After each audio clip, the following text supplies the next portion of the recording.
What's going on, guys? The Comics Kid 2099 here. Welcome to day 47 of the 365-day graphic novel review challenge. For the last few days, I've been talking about books by Paul Dini that he was involved with, and today I have one that I feel like a lot of people don't know about. This one has kind of flown under the radar pretty much since it came out. You hear people talk a lot about Paul Dini. Everyone knows about his involvement with Batman over the last 20-25 years or so, but not a lot of people talk about his creator-owned stuff. And this book is called Mutant, Texas, Tales of Sheriff Ida Red. This is a 4-issue miniseries from Oni Press from, I'd say, about 15 years ago, and it is a black and white comic book. I know that is a deal breaker for a lot of people. A lot of people really don't like black and white comics. That doesn't bother me. In fact, I really like the artwork here. I think that it stands out more because it's in black and white. I've never seen this artist do anything in color. This artist's name is Jay Bone. I've never seen him do anything in color, but I really think that his work is served better being in black and white than it would be if I had seen it in color.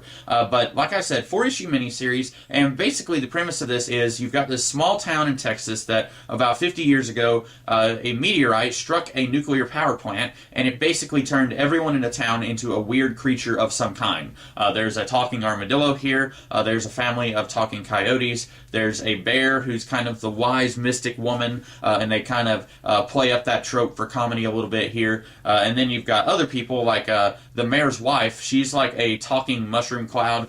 Basically, everyone here is a different creature of some kind. And there's just a couple of characters here who are not creatures. There's the sheriff who is right here on the cover. And I think if they ever did a movie of this, I would want them to get Tom Selleck to play the sheriff. Just look at him right there. And then you've also got Ida Red right there, and her parents were from out of town, and when she was a baby, this gigantic snake killed her parents, and then she was raised by the mystic wise woman, the bear, and it turns out she has these energy powers, and she's more of a superhero than all the other characters. A lot of the other characters, they're just mutated, like the talking armadillo. He doesn't really have any powers, he's just mutated, but she can fly, she can manipulate energy, she can shoot energy blasts, like she has a pair of gloves that she kind of rearranges them on the molecular level.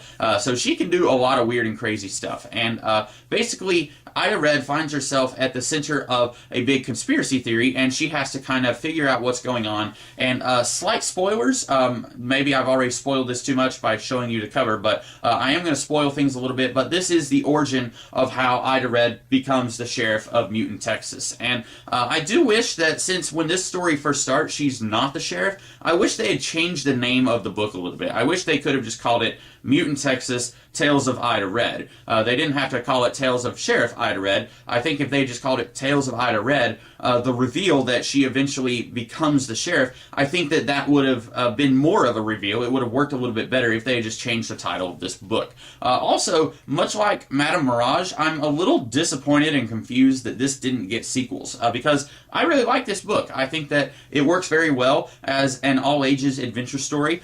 There's stuff here for adults, and there's stuff here for children, which people praise Batman the Animated Series for being all ages, being truly all ages, and Paul Dini was involved with Batman the Animated Series, and he's bringing that same level of craft to Mutant Texas. I think that he does a really good job of making this be something that adults will enjoy and kids will enjoy also. Now, if you're an adult, you may think, oh, well, that's really kiddie right there, or that's really silly and childish right there. Sure, there's going to be a little bit of that here and there, but overall, I really enjoyed myself, and I think most people would enjoy themselves as well. I really can't think of a whole lot of flaws with this book. I really wish that we had gotten more adventures with this character and more adventures in this world.